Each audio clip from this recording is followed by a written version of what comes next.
5 yillik kelinman, lekin umrimda birinchi marta hayitda qilgan chakchakim birinchi marta buralib o'xshayapti. Har doim retsept qilganimda hammasi bu sirni aytmaydi, atay mashina qilib chiqadi deb o'ylardim, lekin birinchi marta qilgan retseptim o'xshadi. Shuning uchun o'zimga o'xshagan kelinlar uchun ko'rsatib bermoqchiman. Ko'rganingizdek katta tog'orada dumaloq chiqdi. Bu tog'oraning tagida bo'lsa ozgina sal o'xshamagan dumaloqlar, lekin baribir zo'r chiqdi. Sizlarga tushuntirishga harakat qilaman, lekin o'xshamaydi deb sizlar uchun xamir videosini olmagan ekanman qizlar. Xullas 6 ta tuxum ketadi. 3 tasini shunday chaqasizlar, 3 tasini bo'lsa faqat sarig'ini ishlatasizlar, oq kerak emas.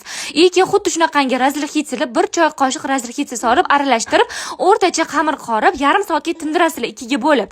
Keyin shunaqangi yoyib olasizlar-da, yarmiga eritilgan sariyog' solasizlar. Sariyog'ni qanaqa eritishni ko'rsataman hozir qizlar.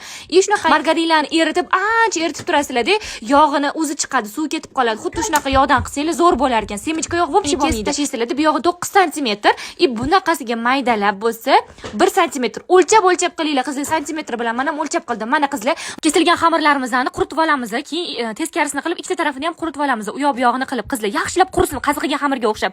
Keyin bo'lsa, bitta yog' qizdirib olib, keyin bas olovda yaxshilab qovuramiz. Beliga bunday cho'pcha yoki vilka bilan urib tursanglar, shunda o'zi gajay bo'lib ketar ekan qizlar. Rostdan ham xuddi shunaqa qilsanglar, zo'r chiqadi. O'rtadagi video, xamir yoyilgan video meniki emas qizlar. Sizlarga tushuntirish uchun foydalandim. Baribir o'xshamaydi deb sizlarga syomka qilmagandim. Tushuntirish uchun boshqa videodan olib turdim qizlar. Keyingi videoda siropini qanaqa qilishni ko'rsataman.